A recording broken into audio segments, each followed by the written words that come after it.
Ja ku takuam përsëri në Albania Newscast në këtë episod të radhës, do flasim për gjithë ato zhvillime që lidhen me aktualitetin ndërkombëtar, por që kanë të bëjnë me Shqipërinë, disa deklarata të forta që vinë nga eurodeputeti Fredi Beleri, të cilin e kemi diskutuar edhe javën e kaluar me Azgan Haklajn, por gjithashtu dhe deklarata që vinë nga Serbia, pa harruar edhe aktualitetin politik brenda vendit. Kam kënaqësinë, si e thashë pak më lart, të kem zotin Azgan Haklaj, ish deputet i Partisë Demokratike, por gjithashtu dhe një studiues e njëri që ndjek mjaft mirë gjithë zhvillimet politike, por jo vetëm. Azgan, faleminderit, kënaqësi që të kam përsëri.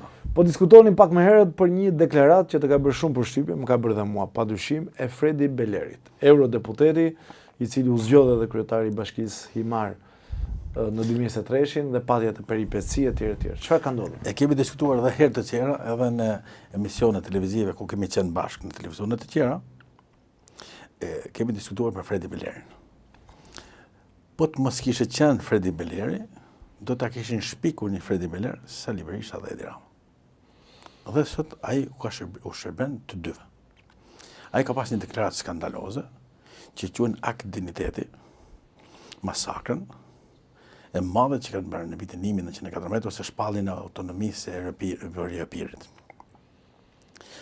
Kemi parasysh masakrën e Ormovës, masakrat që janë bërë në jug të Shqipërisë në atë kohë, për masakra të tmerrshme, masakra që gjyshja ime mi ka përmendur, meqense pa ditur këtë kontekst që ka ndodhur që do vinte me Fredi Belerin, ka përmendur para se të ndaj nga jeta, që kanë qenë e vogël, ikën në mal sepse u dogjën fshatrat, u vran shumë njerëz. Tani Fredi Beleri ka mbi shpinë dënimin të prashpalljen fajtor për dhunim të simboleve kombëtare. Çfarë ka thënë për këtë masakër fillimisht Azgan, për ata që nuk e dinë? Po ka akt digniteti pra, shpallja autonomisë, që kjo shpallja autonomie erdhi pas një serë masakrës në jug të Shqipërisë që nga Përmeti, Leskoviku, Gjimara, Gjirokastra, Tepelena, Hormova që janë vrarë qindra burra, pra ai e quhen akt digniteti. Pra, të kthehemi pastaj te masakra Peshkëpis, të kthehemi te deklaratat e tina të rënda, që unë luftoj për helenizimin e Himarës, ku është gjepi i labërisë, palca shqiptarizmit, dhe ai dhe ata që i mbështetin ata kanë një filozofi, një platformë, një elaborat, pra, o sensacionin e jugut. Himar, Drupull, Finiq, Konispol. Nuk heqin dorë ata nga kjo. Dhe shto këtë tani, fatkeqësisht do të them, njohjen e varrezave të Kosinës si varreza greke nga Sali Berisha. Në kohën kur ishte Sali Berisha. Pse ndodhin gjitha këto Azgan? Të shërojmë njerëzve më thjesht. Sepse cili është plani? Sepse slavët, pra grek dhe serbët, kanë një filozofi. Nëse i kthehemi, dalim në Serbi, do prisja që siç thot, shteti im shtrihet djerë atje ku është serbi i fundit, apo ushtari i fundit i vrarë. Pra me varreza, këta duhen të vendosin një kufi. Ky është plani Ogurzi. Absolutisht, plani Ogurzi, sepse e kemi trajtuar në emisionin e kaluar dhe e trajtojmë edhe një herë sot. Sepse ta përsërisim, nuk është problem. Ato janë kombe artificiale. Pra nuk janë as kombe dinastik, as politik, as kulturor.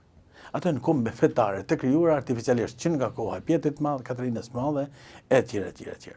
Edhe sot ata sulmin ndaj shqiptarëve e kanë pikërisht për t'i vjedhur kulturën, sepse shqiptarët, parë nga pikpamja filozofike, futen të kombet etnokulturore. Pra jemi në 5 shtete sot të ndarë, copa, dhe falë kësaj kulture kemi ardhur deri në ditët e sotme. Donë që jemi pushtuar, jemi bërë pjesë e pushtuesit duke arritur për shembull në Turqi 32 kryeministra shqiptar. Por kemi arritur të mbijetojmë, pra pa u asimiluar, sepse ka shumë kombe që janë asimiluar pas pushtimeve. Dhe tani të kthehemi te deklarata skandaloze. Është e njëjta deklaratë e Belerit. Me të njëjtën deklaratë të ish-ministrës së pushtetit lokal të administratës publike, Snežana Paunović, që prisnin ta përgjinishtronte apo ta hidhte poshtë si deklaratë Vučići bëri të kundërtën. Kur përshpërndante disa diplomat e kadetëve, tha ushtria e Serbisë duhet ta mbrojë qoftë me armë Kosovën. Ai kupton çfarë mentaliteti pra ka presidenti, që ka qenë bashkëpunëtori i Vučićit, i Miloševićit, ka qenë dhe ministri i informacionit, dhe mban përgjegjësi për masakrën e Srebrenicës. Në parlamentin e Shqipërisë, sigurisht është bërë shumë mirë, që është denoncuar masakra e Srebrenicës, po ja ku kemi masakrën e Hormovës. Masakrën e Njugë, që del tjetri, eurodeputeti dhe thot aktiviteti. Kemi masakrën e Shamrisë. Në vitin 1944, 27 qershori, është një masakrë njerëzore. Theori si keca. Genocid. Genocid i pa shembull. Kemi masakrën e Bihorit.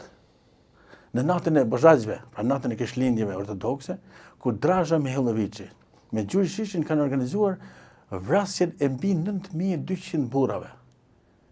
Pra 9200 burra e gra fëmijë civil zotëri. Pra askush thot një fjalë për ta. Dhe sot Draža Mihailovići ka shtatore në afërsi të Beogradit. Ndonë që u shpall kriminali luftës dytë botërore, u dënu me vdekje, u rehabilitua dhe tani ka shtatoren. Kemi përpjekjen për asimilimin e popullsisë shqiptare në Preshevë. Pra kemi përpjekje për ta një genocid inxhinierik me pasivizimin. Erdha, nuk të gjeta në shtëpi e Zoti Arber, nuk jetë qytetari i Preshevës, nuk je as shtëpi dhe as ki drejt të votosh dhe nuk quhesh qytetari i Preshevës. Njëjtën përpjekje kemi në Maqedoninë e Veriut. Ai diskutuam radhën e kaluar 17 emra, 17 emra shqiptar janë hequr e janë vendosur 17 emra jugoslav. Pra ka një përpjekje, ka një platformë, në qoftë se mund të shprehemi kështu në mënyrë metaforike, inxhinierike për enklavizimin e Azgan, si ka mundësi politika shqiptare e marri me radhë dhe opozitën. Ja vetëm ta sqaroj, që ta mbylli si mendim. Pra ka një përpjekje për enklavizimin e kombit shqiptar. Pra coptimin e kombit shqiptar. Kur ne arritëm të kemi 3 shtete shqiptare, 3 komunistë shqiptar. Pra në Ballkan. Malzi. Në Malzi, në Shqipëri e në Maqedoni dhe Veriut. Kishim Talat Xhaferin.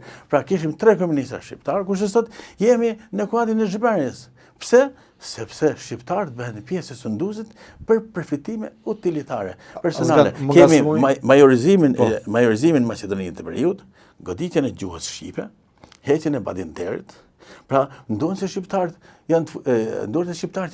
janë shumicë, ata me vendimet e vetës tyre bën pakicë. Zëvendës kryeministri i Maqedonisë Veriut, Stojkovići, nuk e njeh Kosovën si shtet, nuk e njeh masakrën e Srebrenicës dhe është dokurohuar nga Dodiku. Njeriu që i quhen muslimanët e Ballkanit të rrezikshëm.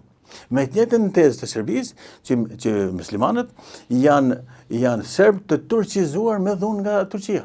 Pra këto janë gjëra skandaloze. E patëm përpjekjen e zotit Rama për ta kthyer Shëngjinin, ja dhënë botës 3 do ta quajnë kështu, pra emigrantëve nga Italia me ardhur aty, ajo është çuptim zotëri, qendra e shqiptarizmit, Lezhra, Gjergj Kastrioti Skënderbeut, simboli shtetëror e kombëtarëve të shqiptarëve, porti i Shëngjinit që është dhënë her pas here për patriotizëm gjoja e Kosovës, do kthehen në porti të hujve zotëri. Dhe gjadrin dhe këtë pjesë, ose të ria kombit kosovar, ekstraterritorialitetin në Kosovë.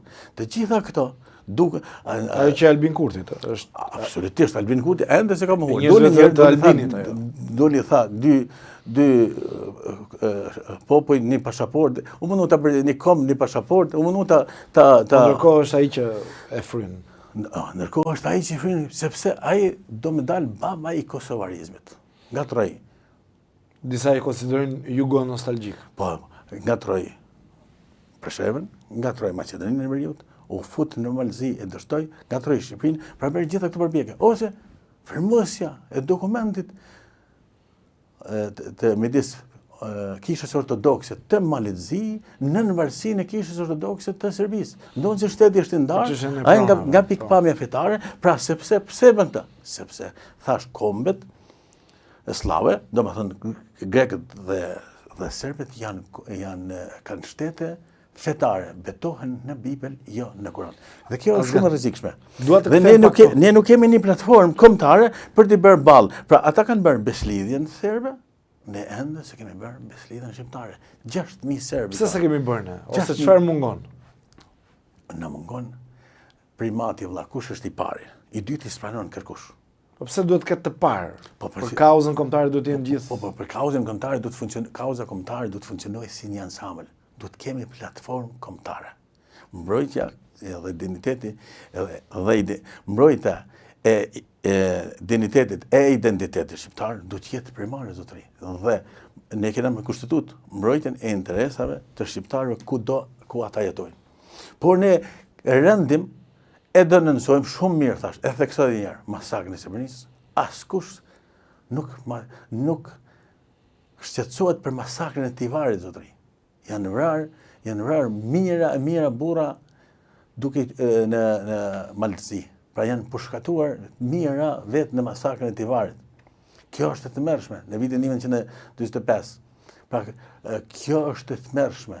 Dhe askush thot një fjalë për masakrën e Tivarit, askush ende sot Parlamenti i Shqipërisë nuk ka denoncuar genocidin apo operacionin Patkoj të Miloševićit, i cili ushqihet nga memorandumit e Çubri Llovićit, Ivo Andrićit, Vuko Tiçit dhe për shpopullimin e Kosovës dhe zbrazjen e 800.000 shqiptarë. Në vend të kësaj, Albin Kurti po i pajis me pasaporta dhe me këtë ritëm për 4 vite 700.000 serbë do të bënë me pasaportë kosovare në Kosovë, zotni. Dhe do prishet raporti i popullsisë. Kjo është e tmerrshme, pra kjo është plani inxhinierik, që i thash pak më sipër, nëse mund të themi në mënyrë metaforike. Duhet të kthejmë pak te Shqipëria, te Fredi Beleri, i cili ka trazuar shumë ujërat në Shqipëri, edhe kur u zgjodh, sepse ishte arrestuar, u zgjodh nga burgu e të tjerë. Kjo qasja kaq pozitive e zotit Berisha me zotin Beleri. Çfarë fshet, çfarë tregon? Marrëveshja që kishte me Greqinë. Zoti Berisha shkoi hapi fushatën elektorale në Greqi ditën e masakrës së Vërëpirit, zotni. E hapi fushatën elektorale në krah me Fredi Belerin.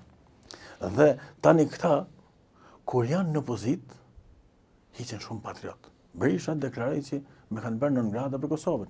Por patriotizmi, nacionalizmi nuk janë parciale, zotni. Ata janë kombëtare, nuk e patriot e denonsoi masakrën e Banjskës, po shkoi në Greqi dhe po hapi fushatën ditën e masakrës Vërëpirit, pra, të famshmit që ata kanë shpallur autonomi. Kjo është e tmerrshme, zotni. Kjo është e pafalshme. Ose po jap barrezat e Kosinës si barreza greke. Njëri fal 6.000 det, tjetri fal 6.000 det. Dhe dalin e thonë jemi nacionalist. Tani Rama vonë u bën nacionalist. Por Berisha, nacionalist, Meta, po më godasin sepse jam nacionalist. Dhe shko atje thotë do vdes për Belerin himar. A ke ba deklaratën Ilir Meta, që sot e ndodhen në burg. Unë jam gatshëm të vdes për Belerin. Pra e prodhuan Belerin. Dhe të gjithë u përpoqen atëherë kur Beleri ishte në burg, për të paraqit rastin se autentik me Azgan Haklën. Del deputetin nga burgu, është përmendur. Del deputetin nga burgu, del deputetin nga burgu. Azgan Haklën nuk është shmangur drejtësisë. Ka qenë në burg dhe ka dalë deputet nga burgu. Dhe megjithatë, unë kam vazhduar procesin gjyqësor në gjykatën e lartë, derisa gjykata ka pushuar çështjen penale dhe i ka kërkuar prokurorisë në qoftë se ka prova të dërgojë në parlament heqjen e imunitetit për vazhdimin e procesit. Që unë isha i gatshëm, pra nuk i kam ta shmangën drejtësisë me procedurë dhe pastaj Beleri ka një dënim të formës së prerë. E ka refuzuar te Strasburgu vitën parë për simbolet kombëtare që të jetë. Ka dënim formës prerë për dhunim simboleve kombëtare. Dhe Strasburgu ja ka refuzuar. Unë kam mbrojt simbolet kombëtare, zotëri, dhe në vitin 2011, Rusia ka bërë notë proteste dhe krejt bota slave, notë proteste kundër Azgan Haklajt pranë Ministrisë së Jashtme të Shqipërisë. Pse nuk e di këtë? Po, në vitin 2011, Rusia ka bërë notë proteste, po deshe ta qes këtu. Po, jo, ma thuaj. Po, Rusia ka bërë notë proteste. Në vitin 2011, ne në Preshevë, në bashkëpunim me komunën e Preshevës, kryetari ishte atëherë Rakmi Mustafa, kemi realizuar festivalin e parë të këngës dhe valës shqipe. Që i përkonte me 10 vjetorin e herojve të UÇPBB-s, të rënë për kërkesat të tyre për të drejtat universale. Dhe deklaratat e mia, atëherë morën deklaratat për Shqipërinë e Madhe.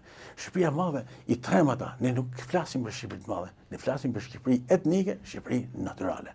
Dhe më kanë shpallë pastaj edhe këtë bota slave, kam qenë i angazhuar shpesh në fushatat Maqedoninë e Veriut, kam qenë i kontrolluar, i investiguar, i ndjekur, edhe sot në Maqedoninë e Veriut, më ndalin rreth 2-3 orë për të hyrë në Maqedoninë e Veriut. Pse?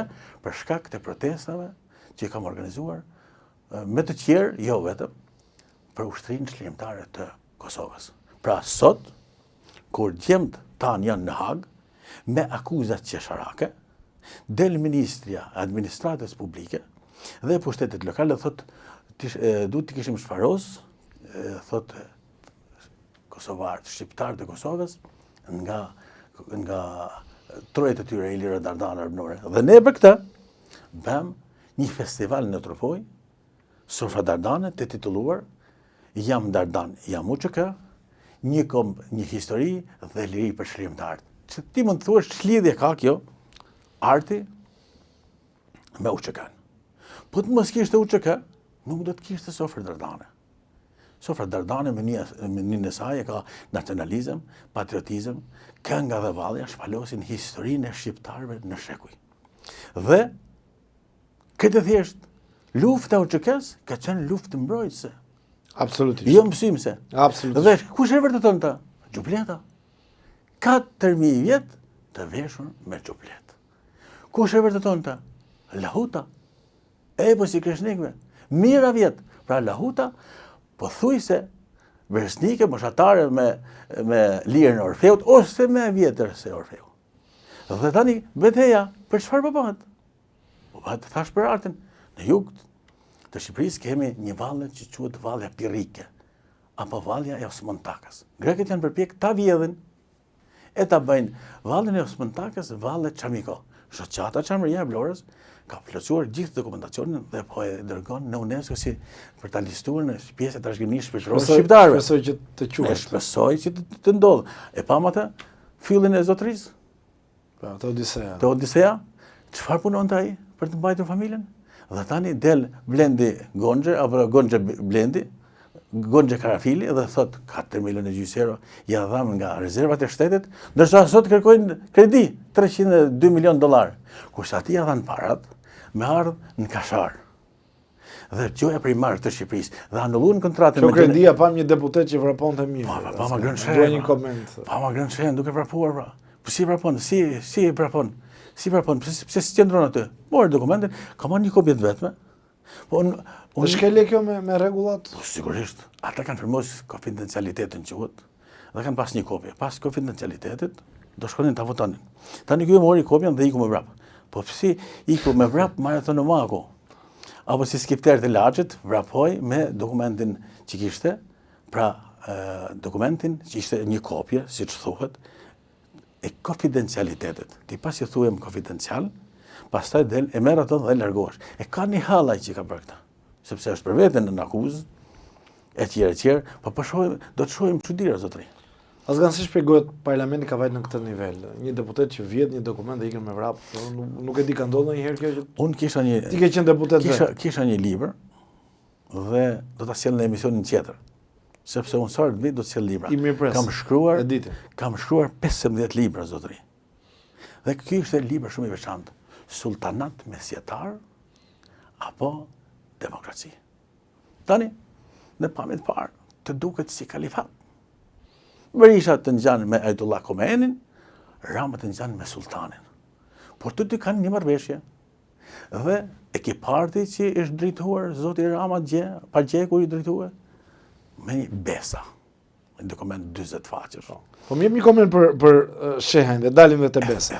Kam plan. E thash të sheha ka deklaruar se unë një ditë do të jem kryeminist i Shqipërisë. Me këtë pamje që ishin sot, sheha ka zhvlerësuar veten. Pse ka zhvlerësuar veten? Do të qëndronte më? Pse ikën? Ti thuaj kishin marrë, deputeti ishte i paprekshëm. Pra, deputet në panik merr letën dhe ik. Ti ma tregoj pamje se nuk e kisha parë. Jo, si ka ndryshuar kështu kuvendi Asgan? Nga ju që ishit burrat fjalës dhe shkojte te niveli që vjedhin dokumente dhe ikin me vrap në korridor. Në Malësitë e Gjakovës ka një postulat mos të vdek fjala. Dhe një filozof i lartë thot, pushteti i marrur me poshtërsi nuk mund të drejtohet, nuk mund të ushtrohet me drejtësi. Tacitus e ka fjalën, filozofi i lartë i Romës. Tani, ky pushtet 35 vjeçar, ky establishment 35 vjeçar është neodiktatur apo diktatura e korrupsionit. Pse e them kështu?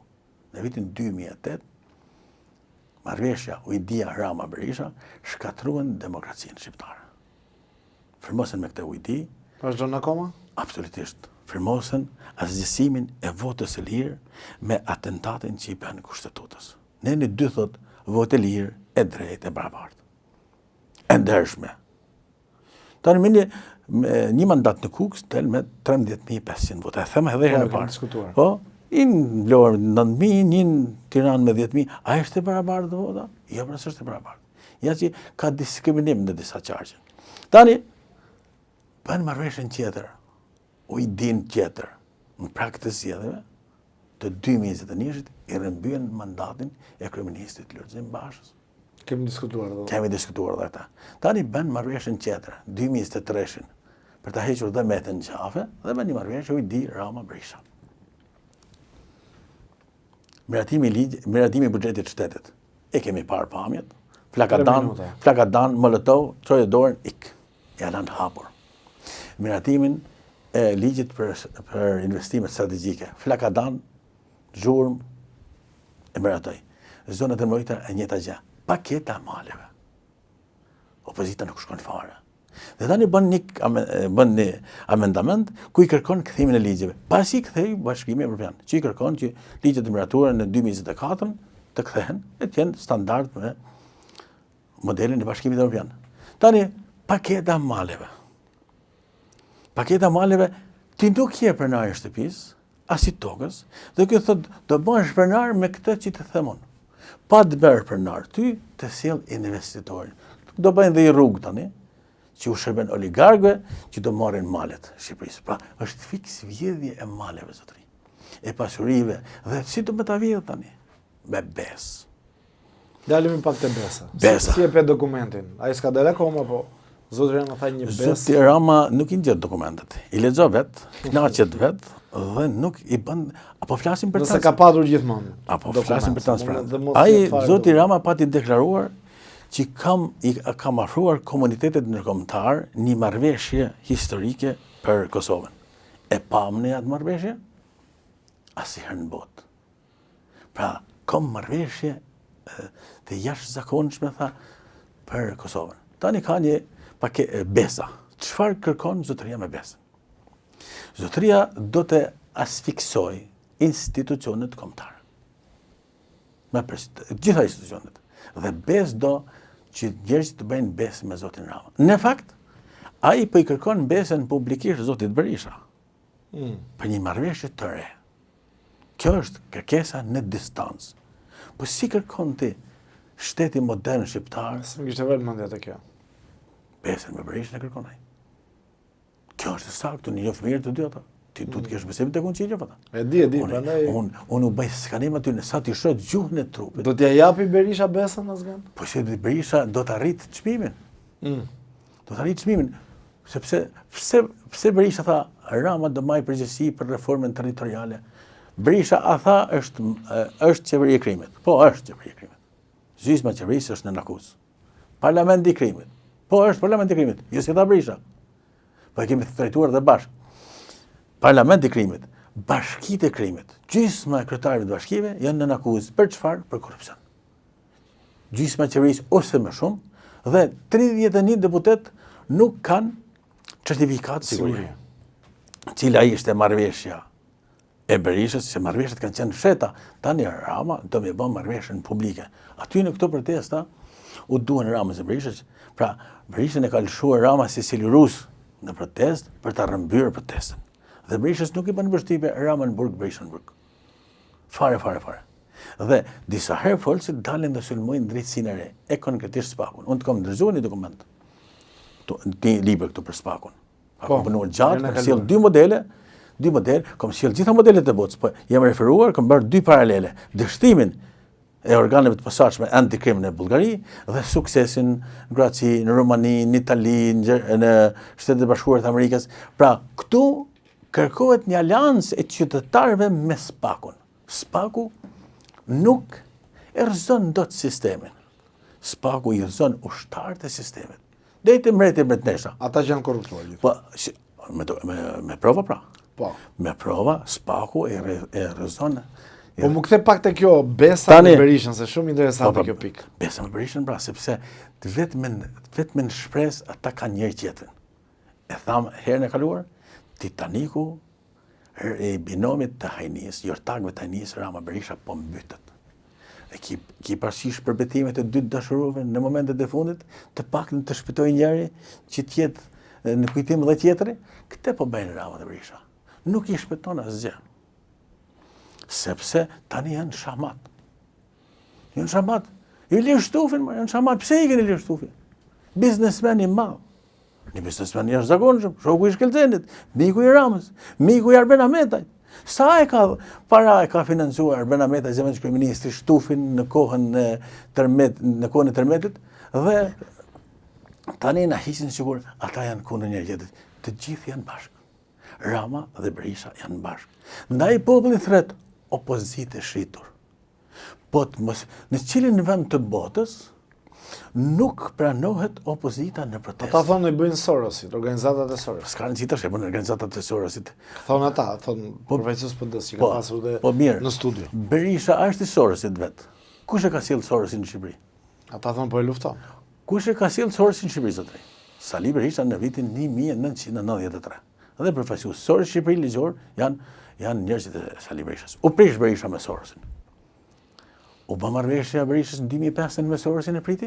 Po, në ndrekë. Po, dhe u pajtun. Në 2008 Berisha erdhi nga Crans-Montano dhe tha që kam takuar një mik, ai kur emocionohet zoti Berisha, dhe e shqiptot si thë, një mik të madh të shqiptarëve. 2008. A janë financuar njerëzit e Berishës nga Sorosi? Në jetën që kanë bërë dhe Rama. Rama ka më publike, nuk e fsheh. Rama ka më publike, por Rama e hoqi Rama. Kur shkoj, Rama përpris të shkoj. Unë them gjithsesi nuk e ka fshehur asnjëherë. Zoti Berisha është ai që e ka fshehur sepse ka një periudhë kohë të fundit që Rama nuk nxjerr fotot në Facebook. I nxjerr Aleksi e nuk i nxjerr Rama. Po. Kemi Rama erdhi nga Crans-Montano, ku ishte edhe Rama erdhi nga Crans-Montano, nga Davosi, jo, sakt, nga Davosi, ku ishte me Aleksin, shkoi në Austri, po priste me shkue në ditëlindjen e Trumpit, nuk u ftue, nuk ju fshëlloi Trump, nuk ja fshëlloi Trumpi dhe shkoi në dasmën e Aleksit. Dhe i bari kashëllek. Sepse dështimi këtyre ka ardhur për shkakun se këta nuk kanë bërë platformë partneriteti geostrategjik me Shtetet Bashkuara të Amerikës, por marrëveshje me lobing. Pra Partia Demokratike e Shqipërisë 35 vjet ka përfaqësues, pra ka 35 vjet dhe ende nuk ka partneritet strategjik me Shtetet e Bashkuara të Amerikës, por lobing zotni. Dhe kjo është e tmerrshme. Kush është përfaqësuesi i PD-s në Shtetet e Bashkuara të Amerikës? Dhe i të djathtës, Fatmir Mediu, cili është në akuzë. Fatmir Mediu ju ka shmang drejtësisë dhe është në Amerikë, takova një senator këtu, takova një kongresmen aty, i takon në lokal, hajde bëjmë foto dhe ngjire foto në Facebook, e takova këta aty, e takova atë, mëngjes e lutje mandej, mëngjes e lutje këtej. Cili është partneriteti strategjik që ka Shqipëria? Tani kemi një shpresë madhe të ne otomanëve tek Erdogani, tek fuqizimi i tij në samitin e NATO-s. Sepse Rama njëherë ka pas partner strategjik si vllaun Vučići. Edhe Rama thot, po vinë preshevarët, po vinë tetovarët, po vinë tuzjanët në protestë që duan ata, po vinë kosovarët. Pra, Rama ka të njëjtin mentalitet siç e ka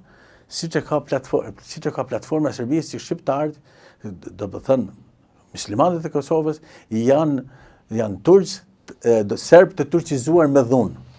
Këj quhen kosovarë shqiptarët e Kosovës. Prandaj vinë kosovarët. Shqiptarët e Kosovës protestojnë se si vllau i jotë Vučići u ka bërë banjë zotni.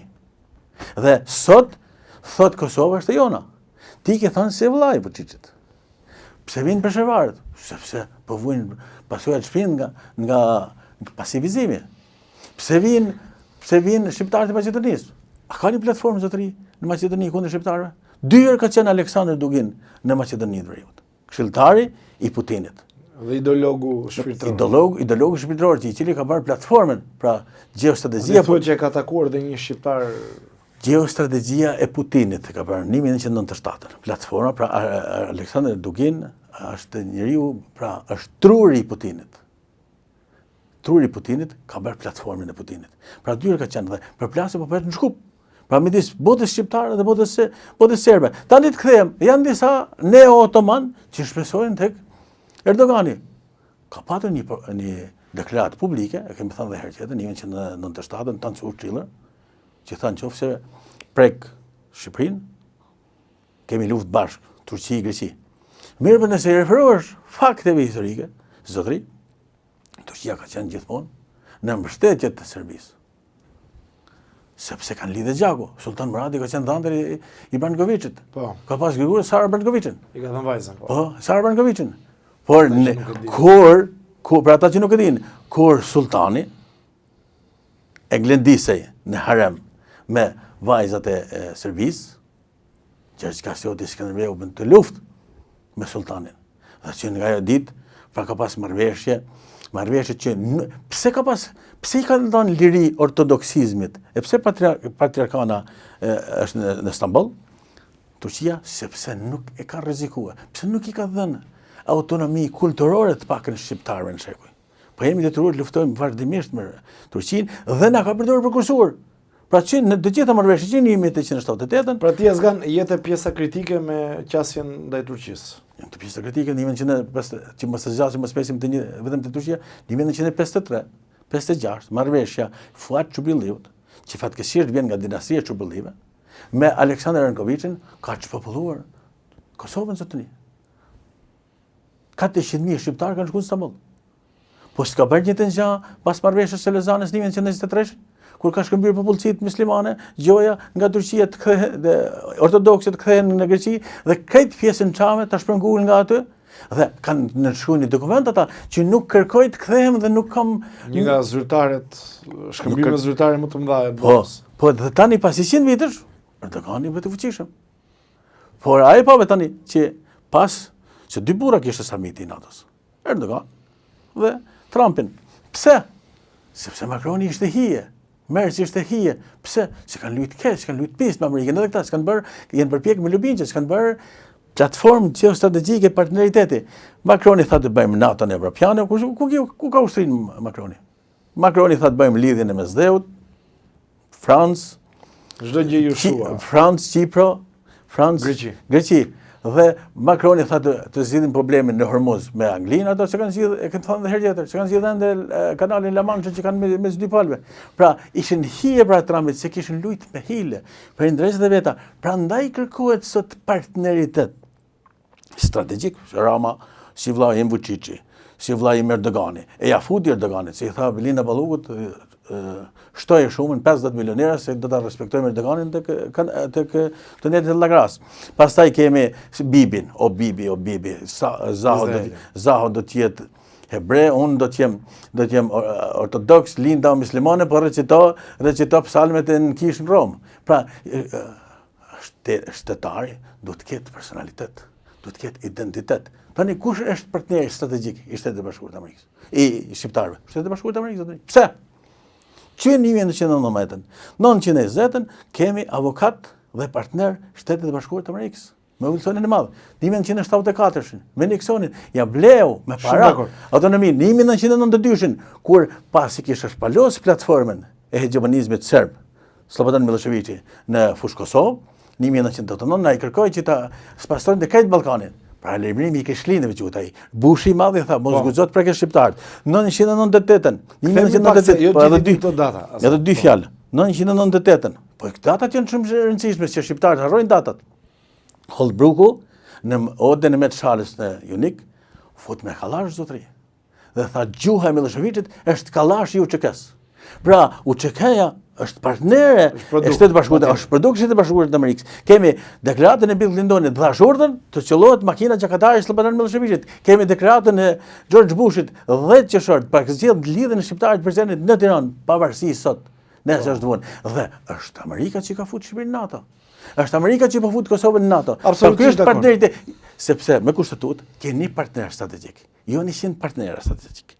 Partner ky, partner ai, partner ky, pra lobbying. Dhe tani këta gjithë këtë lobingun panterel, panteralitetit, me hajni, pa me korupcion brenda, përpiqet të mveshin me nacionalizëm, patriotizëm dhe me geostrategjizëm. Se protestat gjoja do bëhen kundër. Më kanë ardhur po. Dua që se po shkojmë drejt fundit. Dua ta mbyllim me PD-n. Më kanë ardhur shumë reagime nga intervista jonë në fundit që zoti Berisha është hequr non grata. Pra nuk e ka sakt asgani. Po ndërkohë zoti Berisha në listën e departamentit të shtetit është ende. Edhe. Si ishte vërtet? Do ta shpjegojmë. Dua që do ta shpjegojmë prapë. Do ta shpjegojmë ligjërisht dhe pa asnjë emocion. As emocionalitet. Shtetet e Bashkuara të Amerikës heqin non grata për arsye madhore. E ka ndodhur. Dhe japin leje të kufizuar për arsye madhore të Shteteve të Bashkuara të Amerikës. E ka ndodhur. Dhe japin edhe leje të kufizuar për arsye humanitare shëndetësore. Këtë kërkesë ka bërë zoti Sali Berisha. Tani Berisha ka bërë një deklarat dhe ka thënë që Edi Rama po transferon para jashtë duke referuar një eurodeputeti. Po. Ndërkohë Berisha thotë e hoqa në gradën unë sepse bërë lobing. Këto parat e lobingut nga i ka marrë zoti Berisha? Që ka bërë lobing? Dhe Berisha ka bërë një kërkesë për të vizituar në Shtetet e Bashkuara të Amerikës. Dhe kjo është e vërtet absolute. Dhe Berisha s'ka bërë kërkesë për vizë. Ata i kanë thënë, ke të drejtë të bësh kërkesë për vizë. Po nëse referohemi historisë, aty ka qenë dhe Gaddafi. Nuk e bë. Berisha ka pas bërë edhe i përpjekje tjetër, nëse të kujtohet. 2. Po, për të shkuar në OKB, për shkak të ekstraterritorialitetit që ndodhet aty, ti mund të shkosh në Shtetet e Bashkuara të Amerikës në një aktivitet të OKB-s dhe mund të largohesh. Berisha pse nuk shkoi për ta bërë kërkesën, por tha unë erdha. Ku ishe? Isha këtu. Pse nuk e ka bërë deklaratën e ambasadës së Shtetit Bashkuar të Amerikës? Njëtën gjë Berisha bëri dhe kur e paditi Blinkenin në Francë. Berisha po përgatiste dosjen. Ja refuzuan. Po përgatiste dosjen për mos rodhe Britaninë qindra mijë pa. Do kthehen atë Britania. Britania e ka tampos, e konue tapën me sepse aty në ngrata hiqet me gjyq.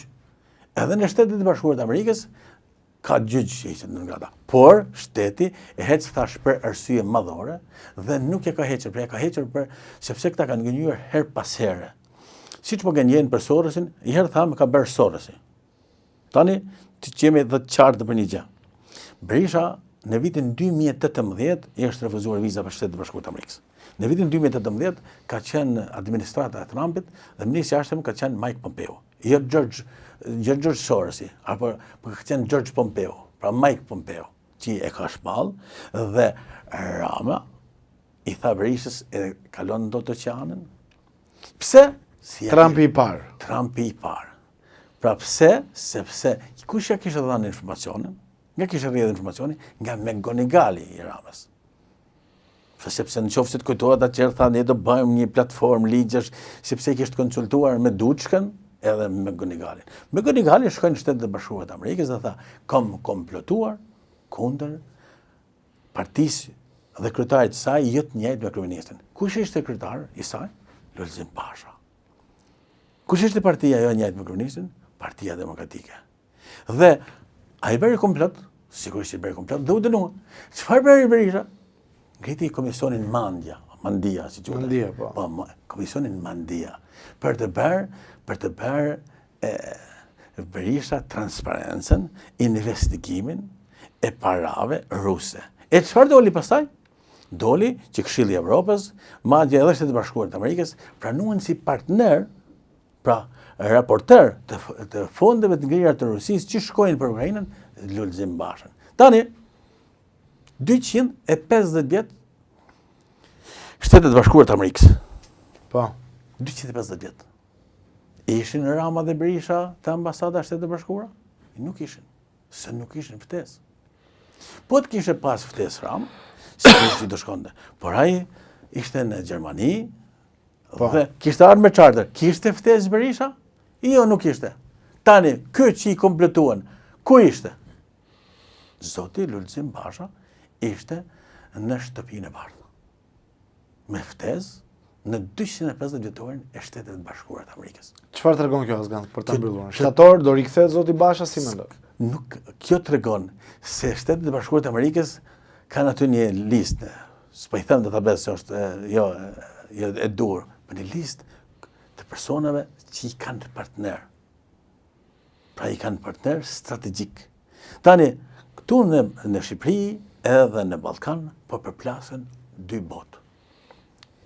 Antikrimi me krimin në sistem. Virtyti i qytetarisë që janë përpjek të kriminalizojnë këtë qytetarinë me vesin në institucion. Antikrimi me institucionet e kriminalizuar. Pra dy antipode në antagonizëm. Demokracia me autokracinë. Partneriteti geostrategjik me Shtetet e Bashkuara të Amerikës me partneritetin e rrem dhe që janë vasal të Rusisë. A ka thënë her pas here Shtetet e Bashkuara të Amerikës kanë deklaruar që të zhdukim influencat ruse në Ballkan, ekonomikisht në Shqipëri dhe të heqim investimet kineze dhe ruse. Dhe a ka ndodhur që qeveria, ata që kanë qenë të sankcionuar, se ka qenë para Charles McGonigalit, ka qenë Mark Rossini, i cili ka dalë dhe i lidhur me shërbimet ruse, dhe qeveria a ka mbështetur si investitor strategjik ata të sankcionuar nga Shtetet e Bashkuara të Amerikës, pra tani ka një platformë të qartë të Shtetet e Bashkuara të Amerikës, prandaj edhe Donald Trump i ka firmosur. Çfarë ndodh në shtator Azgan? Jemi në mbyllje. Shkurtimisht. Do kemi zhvillime shumë interesante. Do të kemi në gusht një herë. Unë pres zhvillime në gusht. Nuk do kemi emision në gusht, do të shtim shtator. Unë pres zhvillime. Pse? Se tani gjatë po dalin. Tani gjatë janë sankcionuar dhe thash kemi drejtësinë përballë politikës së inkriminuar. Drejtësinë e investuar nga Shtetet e Bashkuara të Amerikës dhe Bashkimi Evropian, e konkretisht SPAC e GKK, përballë korporatës, krim, politik, biznes, përballë triadës që ka sunduar e jo qeverisur. Dhe unë mendoj që do të dalin drejtësia, se drejtësia populli po i bën Nurembergun, çdo ditë në shesh, mira qytetar, 57 ditë betej, dhe tani populli do ja dalë që në një aleancë me organet e drejtësisë, pra me drejtësinë e re, me SPAC GKK, do të çmontojnë sistemin. Po është sistemi, edhe minutë po më dhe, Vetëm shkurtimisht. Sistemi çmontohet jo duke goditur thjesht individ. E para, duhet një radhë. Duhet referendum për referendumin. Se mënyra se si është referendumi nuk zgjidh asgjë. Referendumi duhet të çmontoj mënyrën se si kanë bërë këta. E kanë bërë një referendum që se kanë aktivizuar asnjëherë. Pra, referendum për referendumin. Për modelin e qeverisës e modelin ekonomik. Pa për çmendimin e modelit të qeverisës, modelin ekonomik, që do të thotë çkapjen e sistemit, lista të hapura, proporcionale, kombëtare, me kandidat që i dështrojnë një vetingu, administratë gjatore depolitizuar, lista shumë emërore, kombëtare, theksoj edhe një herë, dhe kryeministri mos ketë më shumë se 2 mandate.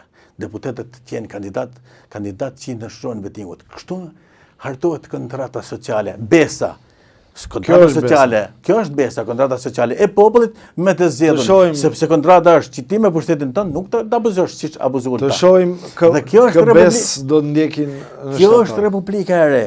Ne kemi kërkuar vazhdimisht në Euroatlantikët, prandaj unë jam të shesh çdo ditë këtë që po them, kurse këta i thonë Shqipëria e re. Shqipëria e re nuk është me pallate të reja. Shqipëria e re me kushtetutë të re, mbyllja e epokës së stërgjatur tranzicionit, certifikimi i epilogut të këtij tranzicioni dhe certifikimi i prologut të Shqipërisë me kushtetutë të re dhe me qeveri të re. Qeveri së heqim asherë e popullit nga populli për popullin. Abraham Lincoln. Erdhëm në fund Azgan. Faleminderit shumë. Do shikojmë në shtator dhe ti the gushi do jetë i nxehtë. Unë shumë mendoj. Informacionin shumë kam. Mirë. Do ta ndjekim më pas sapi. Erdhëm në fund edhe të këtij episodi, bëni subscribe, jepni komentet tuaja, do t'i ndjekim dhe do të takojmë në episodet tona të radhës.